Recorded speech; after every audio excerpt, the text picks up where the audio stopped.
Hello friends, welcome to A Gentle Healing Journey. My name is Rain Francis, and on this channel I talk about how to deal with life's struggles and challenges. I'm working my way through my psychology diploma and my life coaching certification, and as I gain knowledge and I apply this knowledge to my own life, I'm so happy to be able to share it with you here in the YouTube community. The aftermath of a loss is devastating. We often relate grief to the death of loved ones, but we definitely grieve in many ways, different ways throughout our entire lives. One of my friends reminded me recently that I was likely grieving the loss of mobility in my hand, that I was grieving the potential loss of this finger. I still don't know yet. And it's true, the loss of this kind of freedom of movement creates feelings of grief. And the question now is, how do we help ourselves? Well, one way is therapy. After my husband took his life last year, I tried therapy. It didn't last very long because I found that the therapist was projecting on me. And by projecting, I mean she was seeing herself through my situation and through my experience. She told me all about her narcissistic husband and that she was divorcing him, and how she believed after one session that my late husband must have been a narcissist. First of all, I thought it was a little unprofessional that she told me about her own troubles, because when you go to therapy, it's about you. It's not about the therapist. So that kind of turned me off a little bit. And secondly, just because narcissism is such a buzzword now, I was very uncomfortable with her diagnosis that my late husband had narcissistic personality disorder. You simply cannot diagnose a person unless you sit down with them and spend time asking them questions and talking with them about their challenges and their issues, right? Yes, people definitely show characteristics of narcissistic personality style, but unless you're a trained psychiatrist, how on earth is it acceptable to diagnose somebody with such a serious mental illness without even meeting them? It blew my mind. And being in the vulnerable state that I was in, that therapist came dangerously close to having me believe her diagnosis of my late husband. When people self-diagnose other people without any kind of training, it can create a host of problems. If I believed that my late husband had NPD, I would have treated him like he had NPD, and that's how my healing would have continued. And this is completely unfair. We have to be more responsible than that. Someone who is difficult and moody with a hot temper doesn't necessarily fall under the spectrum of narcissistic personality disorder. I'm sorry, that's just one of my pet peeves. And anyway, I'll get off my pedestal, but I brought it up as an example just to show you that this was the reason why I felt like therapy, in my case, was not going to help me at all. But I'm not one who's going to lay down and give up. I may do that in the short term, but in the long term, I value my time and my health. And I feel like I don't want to waste my time in self-pity.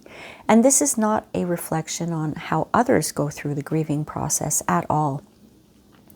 Everyone's process is unique. I'm only speaking for myself, that I was tired of feeling sorry for myself and feeling like a victim. Let's be clear.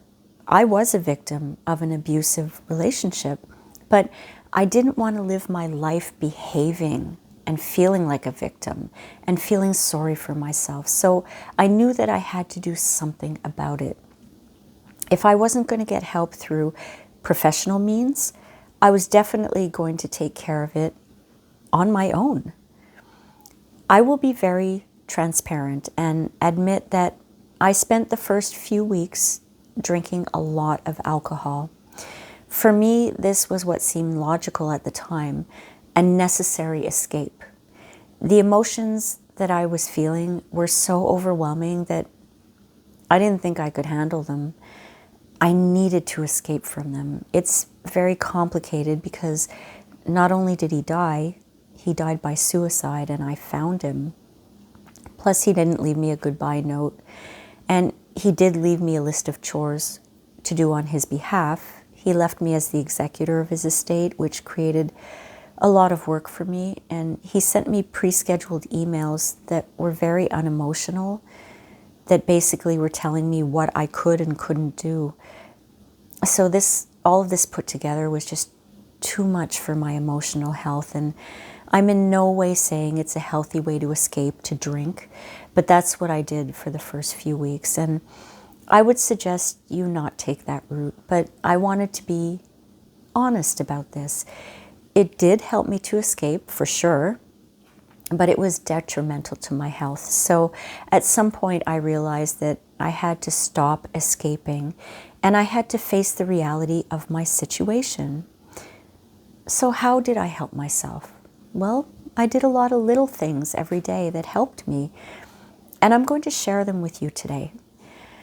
I have some friends right now who are going through grief from deaths of people they cared about or pets that they adored. They're in my heart and on my mind as I share this list of what I did to help me get through the worst of my grief. And I hope that by sharing this, it resonates with someone out there who might think of trying maybe one or more of these things that I'm going to share. You don't have to do all of them.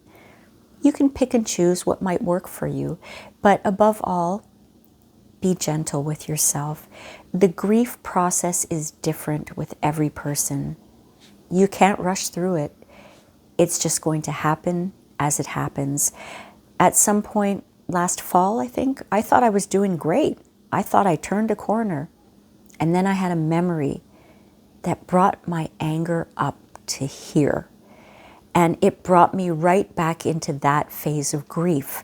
So we have to accept that this is what we're going through. And even though we might feel better in the moment on any given day, it could always pop up when we least expect it. And if we have just a little bit of a toolkit, maybe we can really help ourselves to go through the grief as it pops up, whenever it pops up, when it wants to. So here are things that I did either regularly or randomly over the last year and now to help me move through my own grieving process. Number one is distraction. I tried to find a healthy distraction that kept me busy and active. Now, I'm not talking about the drinking, as I previously mentioned.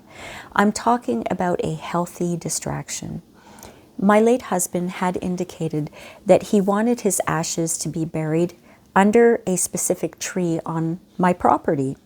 And I wanted to fulfill his last wishes, so I put a lot of time and thought and energy into creating a little space around that tree that would act as a little bit of a memorial for him.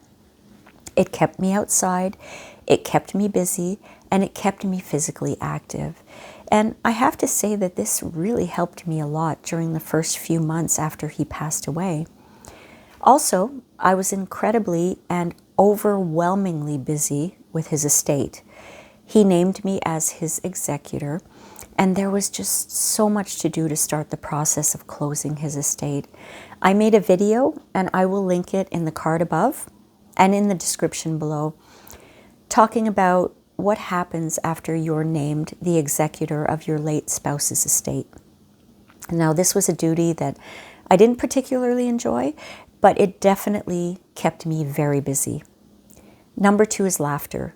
Now, I'm not going to list all of the benefits of laughter here today. There are just so many. When you laugh, your brain releases chemicals and hormones that not only reduce your pain perception, they reduce your stress by lowering cortisol. They increase your mood by releasing hormones and neurochemicals that promote relaxation and happiness. Laughter has been known to even decrease physical illness in the body. It creates a feeling of joy, and it's a wonderful distraction. I spent about 2 weeks in bed with my laptop right next to me and all the dogs and my cat in bed with me. I had a playlist of British comedies that I kept on a continual loop. These British comedies would play over and over without stopping day and night, whether I was awake or whether I was asleep. Sometimes I would laugh, sometimes I would just not laugh. But when I felt strong enough to get out of bed, I actually had a playlist on my laptop of stand-up comics on YouTube that I loved, and I would watch these videos over and over, and they always made me laugh. So laughter is a very good medicine when you're trying to overcome grief. Number 3 is rest. I mentioned that I spent a lot of time in bed, and this was necessary. Rest is absolutely necessary when you're grieving, especially when you're going through the shock of a person's death. In my case, I found him about 10 hours after he took his life. This was terrifying and shocking, and I still have that image in my head, and it makes my heart race a little bit. When you're going through shock and terror and grief, your body takes a hit. When you go through something like this, your immune system is compromised. You feel fatigue. You're just energetically exhausted, and you're mentally drained. The littlest things seem to take so much more effort. After the shock of someone's death, it's so important to allow your body to rest so that you don't get sick. I mentioned in point number 1 that I kept busy building that little memorial area on my property for my late husband's ashes. But after that, I got a really bad cold, and I hadn't been sick since 2018. Even during COVID, I never got sick. But last June 2025, I had a cold that was nasty, and it lasted a month. And I recognized after that this was because I was completely run down physically from the shock and the terror and the emotions I was feeling as I was going through the grief. So as I mentioned before, it's so important to be gentle with yourself and allow yourself the rest that you need. Number 4 is pets. At times during the grieving process, especially early on, you may need a reason to get out of bed. Of course, after you've given yourself a good amount of rest that you do need. Now, for some people, that reason might be work or family responsibilities. For me, it was and continues to be my pets, specifically my dogs. I have 5 dogs, and they need to go out in the morning. They can't wait around for me to feel better and to come out of bed to let them out, right? I mean, they were extremely patient with me, but they are completely dependent on me, and they needed me to take care of them. So my dogs were a blessing in disguise to get me out of bed every single morning, to keep me from hiding away, because they needed my care. So if you can find something, some reason to get you out of bed every day, that's going to help you a lot to get back to your routine. Because I personally think that getting back to a routine, trying to get back to what you define as your normal life, that's a huge goal with many people who go through the grieving process. Because getting back to what we believe is our normal life, it makes us feel more normal. And that does bring a big sense of comfort and relief during a tough situation. Number 5 is affection. For me, this went hand in hand with the previous point of having my pets. Hugging them, cuddling up with them, letting my little pointer lick my face. All of this brought me some much needed affection when I felt very alone. If you have family members or friends close by, and if you have pets, show them affection. Let them show you affection. When we hug another person or a pet, we release the hormone oxytocin, as does the other person, or in my situation, pet. Oxytocin makes us feel safe and calm and comfortable. The release of oxytocin is something that I think everyone can benefit from. It makes us feel warm. It really does feel like a genuine, loving hug that comes over us. And when we're grieving, it brings us a lot of comfort. So number 5 is education. Number 6 is education. I'm the type of person who needs to understand what's going on with me. I know that going through grief is hard. I know why I feel sad, because someone I love died, because of the way he died. That sadness is completely understandable. But there were some stages of grief that I couldn't wrap my head around. The tremendous amount of anger that I was feeling was one of those stages.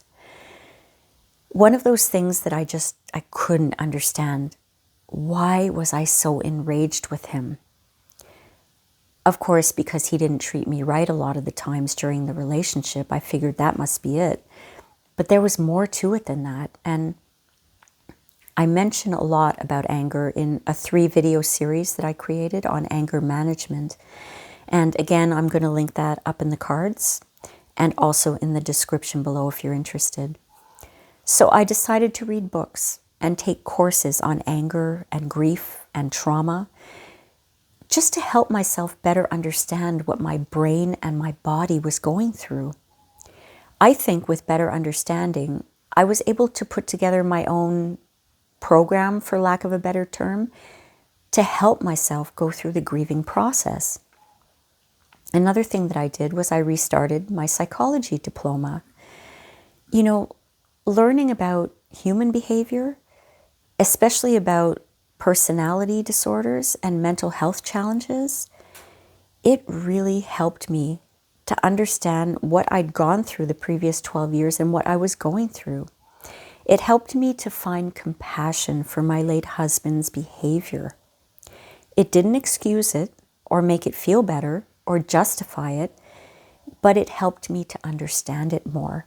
And by understanding it, it took away a lot of the confusion that was adding to the anger that I was feeling. And of course, anger in my case was based on emotions like rejection, disappointment, sadness, fear. I especially appreciated understanding what grief and trauma can do to the physical body, because I remember at some points I was having aches and pains in areas of my body that I never had an ache or a pain before. And knowing all of this, understanding the science of how the body can hold on to trauma through grief, through shock, and through terror, it helped me to understand that this is only a temporary thing. It's not going to be a permanent thing that I have to go through for the rest of my life. And with this knowledge, I was able to feel a little more comfort. They say that knowledge is power, and it's very true. After learning about what my body and what my brain were going through, I developed, I guess, the power of knowledge, knowing that this too shall pass. Number 7 is gentle exercise. I'm somebody who sometimes can go to the extremes when it comes to exercise.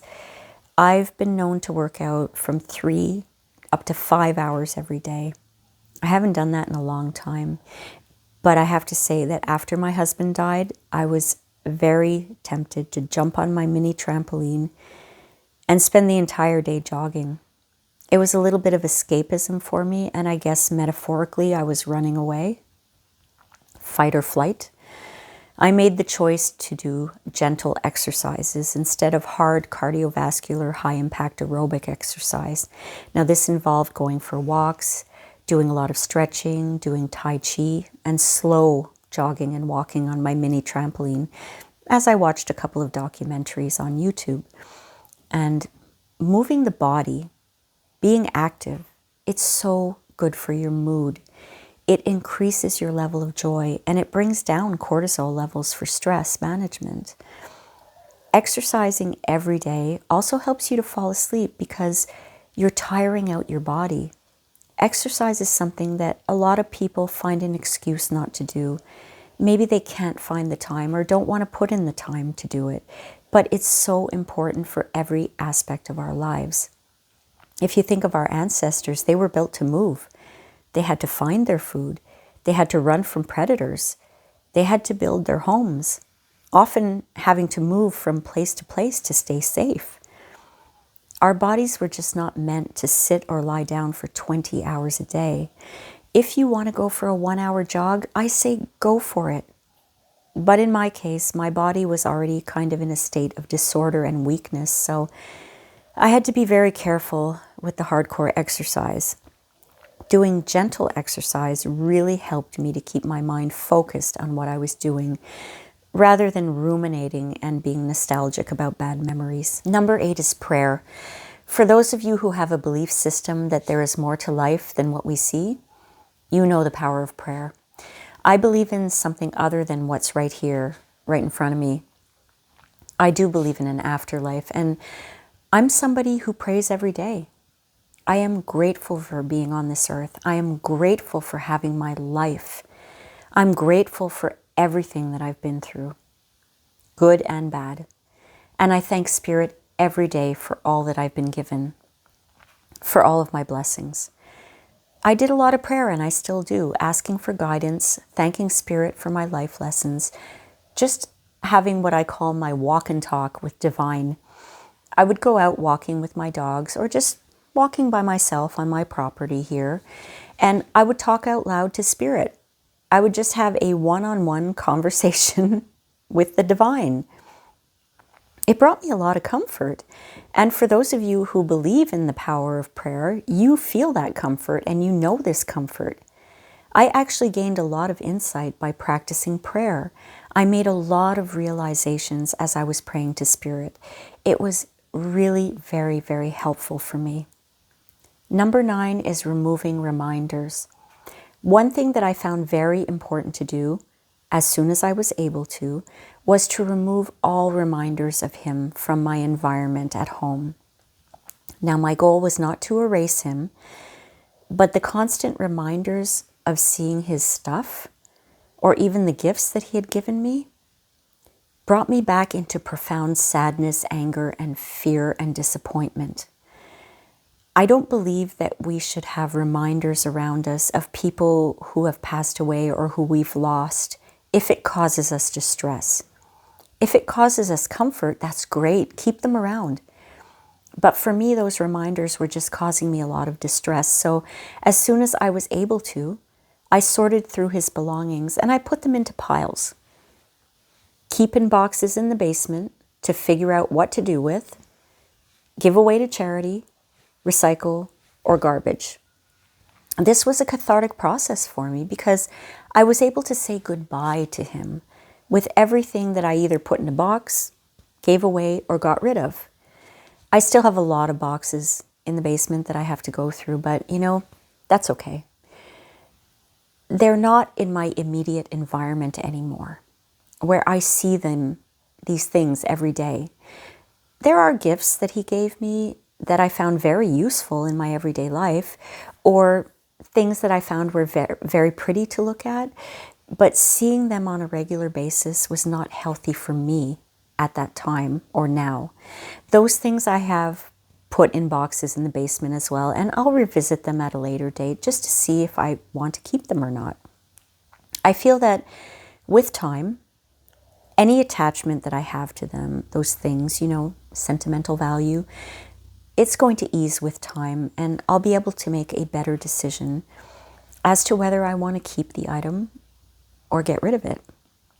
So number 10 is journaling, video journaling, and letter writing. A great way to let your emotions out is to write in a journal. If you write things out, you can just keep writing and writing and writing until you can get whatever's in your system out. Now, this also applies for video journaling. For those of you who don't enjoy writing in a journal, I'm someone like that. I'm someone who's more about the spoken word than I am about the written word. So I enjoy video journaling. And I did a lot of video journaling for the first 8 months or so after he passed away. I sat in front of my camera and I just let everything out. Tears, cuss words, regrets, love, you name it, I talked about it. And then I would delete the video. It was just a way for me to let out all of those feelings. And knowing that I was recording it, it kind of somehow made me feel like somebody was listening.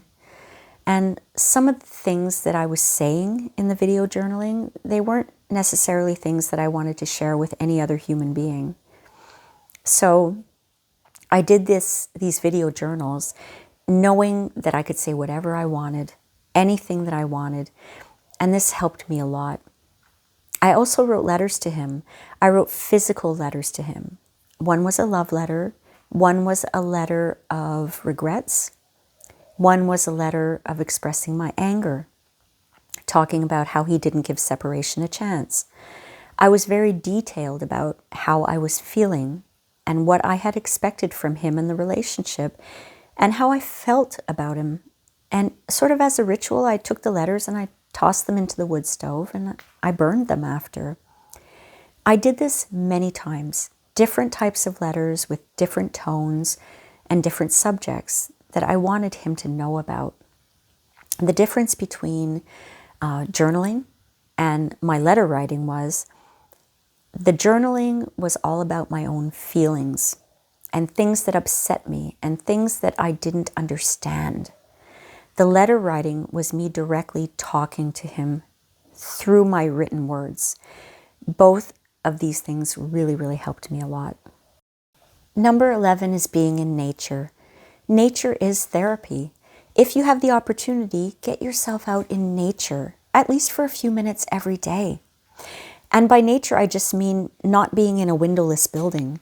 You could be out in a park. You could be out on your balcony or walking on a quiet street that has a lot of trees. You could stand out in your yard and face the sunshine and get some sun into you. You don't have to necessarily live in an area where I live, in a rural area, in the middle of the woods, in the mountains. One of the things that I really enjoy doing, and I really think you should try to do this, is get some bird feeders. Watching the bird feeders brings me into the moment, and it connects me with nature. I start to appreciate all of the little things on this earth, from the birds singing, to the wind blowing in the trees, to the quiet of a moonlit night. I also love getting up before the sun rises and watching the world wake up. It's wondrous to me.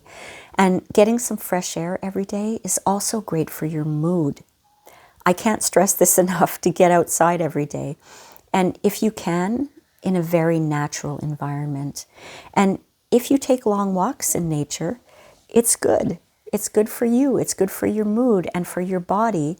And as I mentioned, with gentle exercise, it helps tire out your body so that you can sleep. There's something about exercising outside that kind of makes us more tired when it's bedtime, don't you find? Number 12, staying hydrated and nourished. This is something that really had little importance to me during the beginning phases of grief. Making sure I drank enough water and making sure that I ate properly. I have a dear friend who reminded me on a daily basis to make sure I stayed hydrated. You know, when you cry a lot, you can dehydrate yourself very quickly. And sometimes we just don't feel like taking care of ourselves.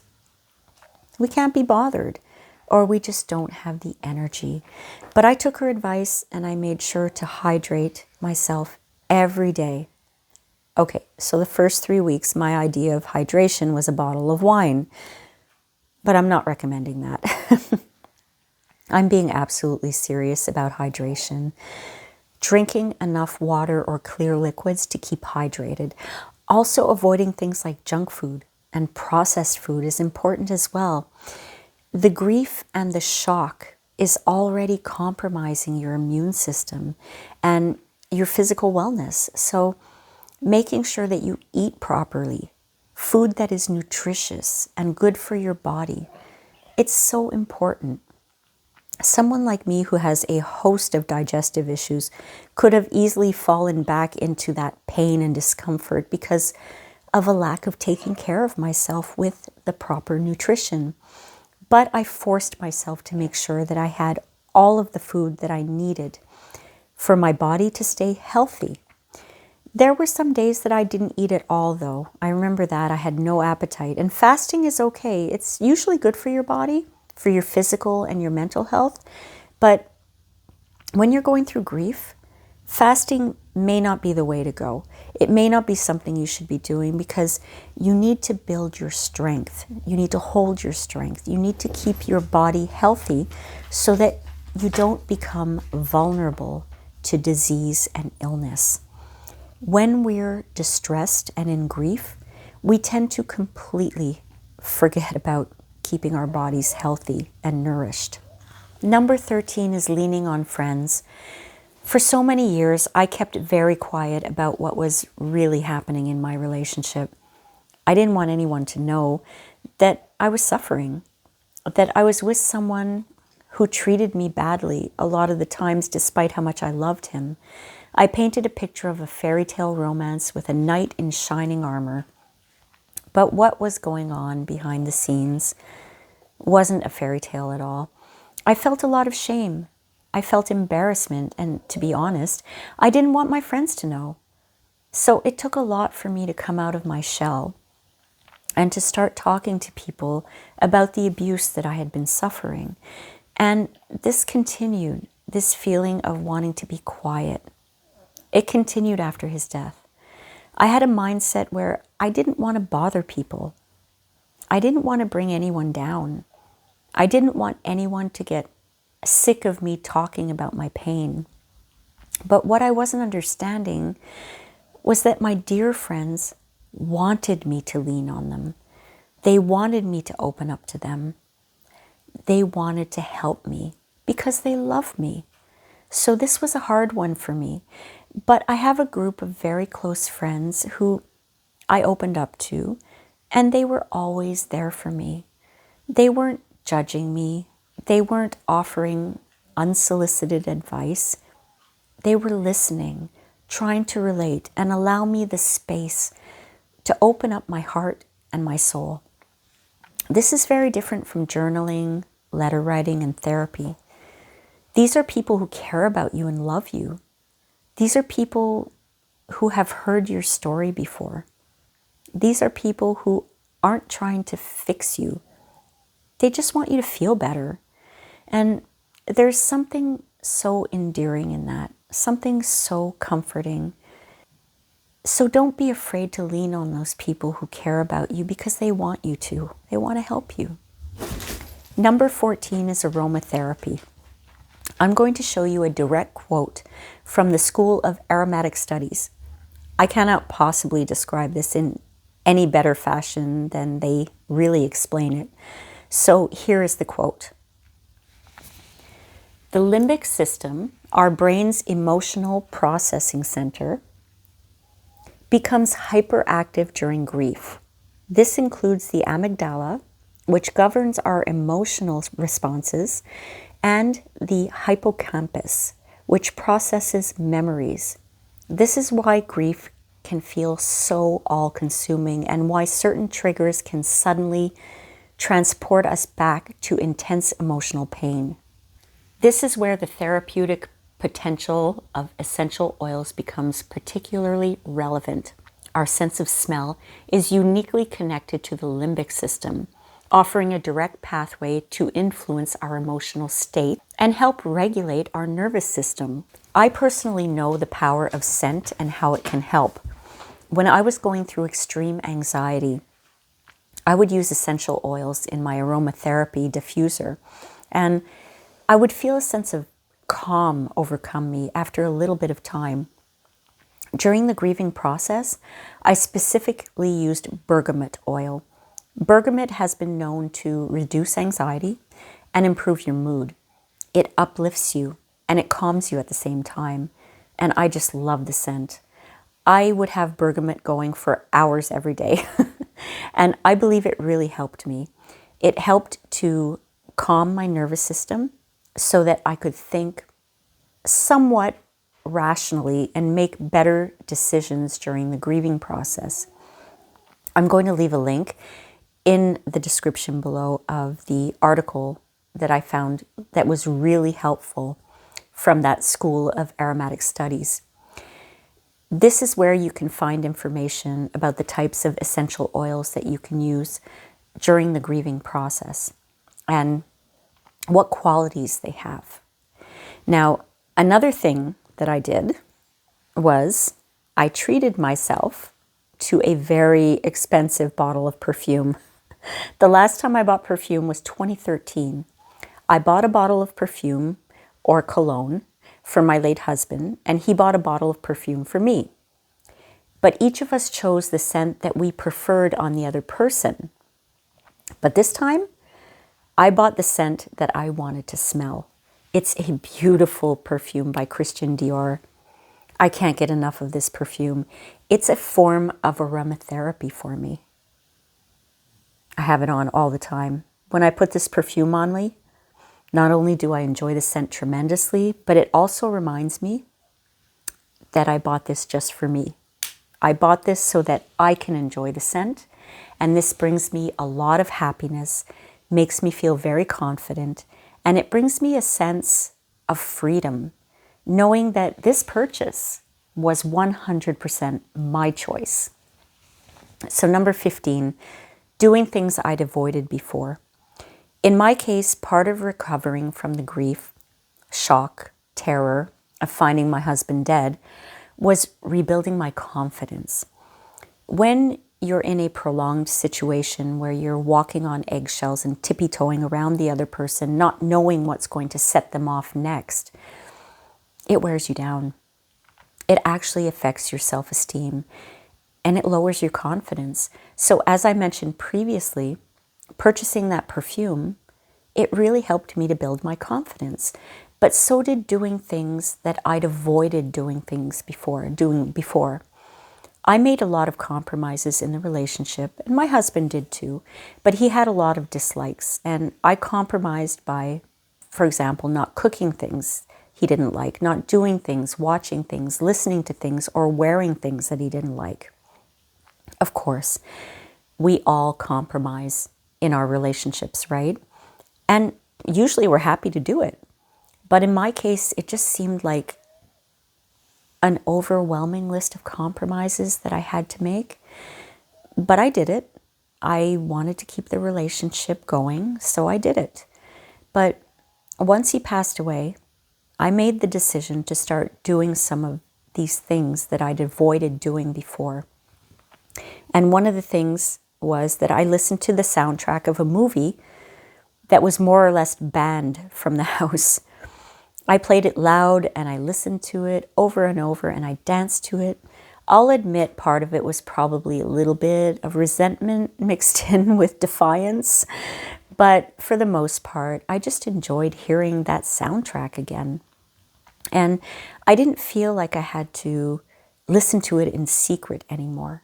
I could just enjoy it out in the open in my own home. Another thing that I did was I started to cook with curry powder again. This was a spice that my husband didn't like. And now I can't get enough of curry powder. I want to put curry in everything. But it's important because it helps me to rediscover myself, to rediscover what I like, to rediscover the person who I truly and genuinely am. If ever I become involved in another relationship, of course I'm always willing to compromise, but what I'm not willing to compromise is a long list of things that I'm asked not to do anymore.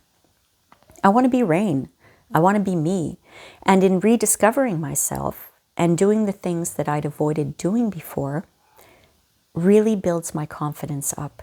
And in building my confidence up, I'm more able to handle the emotions and the memories that come along with being in an emotionally abusive relationship. The memories and the emotions don't break me down anymore. I allow them to show themselves. I don't avoid them, but I can let them pass through my conscious mind easier. And the same thing goes for feelings that are associated with grief. As I build my confidence, I try not to let the grieving process break me down anymore. I remind myself that I'm a strong and confident woman and that I can get through anything. What happened? It happened. It helps with the acceptance of the death. Number 16, getting out of the house. Now, I'm someone who, if I didn't have to go grocery shopping, I would never leave my home. Never. I love my home. I love how I've built my life in this little cottage, in this little environment that I call home. But during the grieving process, staying at home all of the time left me vulnerable to escapism, to hiding out, and to not allowing myself to get back to my normal routine. I thought it was important to at least go out and, check the mail once a week. Now, the mailboxes here, they're not that far away. I wouldn't walk there, but it's about a 5-minute drive each way. But getting out of the house once a week for just 5 to 10 minutes, it helped me to get away from the environment where he died. Now, this is my home. And a part of the anger and resentment that I most likely still feel, if I admit, is that he tarnished my home by committing an act of violence toward himself in my home, in our bedroom, what used to be our home. Now, I have no intention of selling this house. This is where I truly want to be. So leaving the environment of the home, even for 5 to 10 minutes a week, it allowed me to see the world again. Even if it was just a 5-minute drive to the mailboxes, it was a start. And what followed were trips to town for grocery shopping, for vet visits, for dental visits. Being on my own away from this house kind of made me feel like I was on a little mini vacation. I could take a vacation away from grief. Not that I was grieving 24/7 while I was at home, but physically getting away from it once in a while. It was very, very helpful for me. On one trip away from home, I visited a nursery and I bought myself a few plants. I bought myself some fresh flowers, and this brought me a lot of joy. I see nature all around me every day because I live in a cottage in the woods, in the Acadian mountain chain here, in Atlantic Canada. But seeing these beautiful flowers in a vase in my home, knowing that I purchased them for myself, was another act of rebuilding my confidence, just like the perfume was. Now, number 17 is mindful exercises. Being mindful is very important, I think, for our everyday lives. If we can bring ourselves into the present moment, we are not grieving over the past, and we're not worrying about the future. It's a great stress reliever. So being mindful was a very important step for me to take in moving through the grieving process. Every morning, I mentioned I practice Tai Chi. This is so grounding to start my day. I also do a lot of breath work, especially when I feel panic and anxiety. When you breathe in, your heart rate rises. When you breathe out, your heart rate slows down. If you can do some breathing, where your breathing out lasts longer than your breathing in, you're helping to slow down your heart rate. You're indicating to your brain that it doesn't need to be in fight or flight anymore, that it can start to relax your body. Breath work works very well. And I was thinking of another exercise that I did for my 5 senses. I've done this before. I would go outside and focus one by one on my 5 senses. My sense of sight, smell, hearing, touch, and taste. I would focus on what I could see in front of me. I remember trying to vocalize how many hues of green I could see in the forest. I would then close my eyes and I would breathe in deeply, and I would try to figure out what it is that my sense of smell was discovering. And I distinctly remember the smell of pine needles. I would quiet myself down and then I would listen. And the one beautiful sound that I heard more often than not was the sound of a woodpecker. For my sense of touch, I would go to one of the trees and I would close my eyes and I would just feel around the tree. And I would try to imagine what it looks like as I was feeling it and how it felt. For my sense of taste, well, I didn't chew on anything that I found in the woods, but I tried to notice if I was thinking of a particular flavor as I was outside. And the flavor that I always thought about was blueberries, because I live very close to a commercial blueberry field.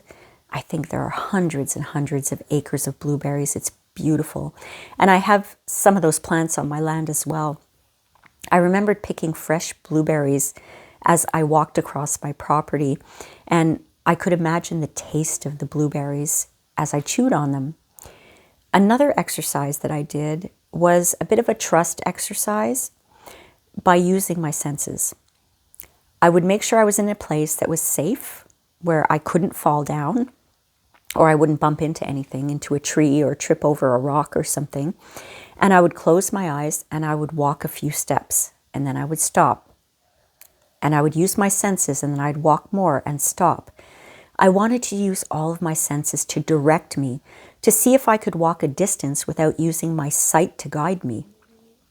Now, this was a true exercise in trusting my senses. And I've done this a couple of times over the past few months. It's a little scary at first, but it really helps you to connect to all of your senses and all of what's going around you. It keeps you in the moment. Number 18 is talking to him. I've mentioned before that I live in a rural area. My closest neighbor is about, a kilometer away. So I have the luxury of privacy, even on my own front lawn. So I made it a practice to talk to my late husband, Alex, in the mornings when I took the dogs out. Sometimes I would mention nice memories. Sometimes I would openly tell him that I forgave him for everything that he ever did that hurt me. Sometimes I would apologize for the things I know that I did to hurt him. And other times, after I brought the dogs in, I would lash out at him for the things that he did that damaged me and that damaged my self-esteem. I would express my anger towards him for the false promises, for the lies, for the fact that he gave up on us. Talking to him out loud helped me a lot, but I had to make sure that I controlled it, because if it got out of hand, I found myself ruminating for far too long. I would openly say, Rain, stop ruminating. It's time to go inside. But talking to him directly helped me to really almost feel validated, even knowing that I would never get an apology or a response.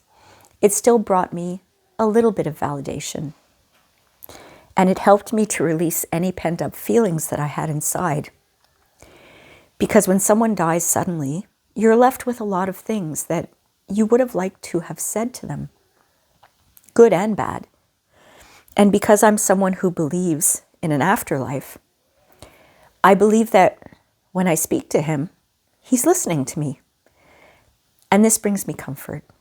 It helps me to release, and as I mentioned, to feel validated. I'm not so much trying to keep a connection going with him, more like I'm trying to express things to him that I don't feel I've ever expressed before properly. I hope that makes sense. Whew. So those are most of the tools that are in my grief toolbox.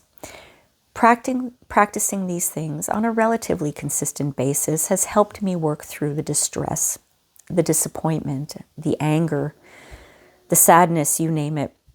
I have really worked hard at trying to move past the grief on my own. Of course, having a great support system of friends has helped me a lot, but for the most part, I've worked hours a day on this because I'm someone who appreciates life. I'm someone who seizes the day. I'm aware of my mortality. I don't want to waste time. And though I understand that grieving does take time, and you cannot rush it, you need to go through it, I'm also someone who understands that you can do things to help yourself move along a little more efficiently. And I don't want to be stuck in grief anymore. It's a miserable place to be, right? In my case, it's been just over a year now as I record this, and I believe I have reached the stage of acceptance. I accepted what he's done. I've accepted what happened during the relationship. I've accepted my part in it. I'm in the phase of moving on now. To me, life is just too short for me to stay in grief. There's so much more out there. And I've mentioned this before. Life doesn't stop because I'm grieving. Life goes on. And I know I'm meant to move on from this grief as well. As always, if ever you'd like to send me a message or ask me to discuss a topic, feel free to leave comments on the videos or go check out my channel description.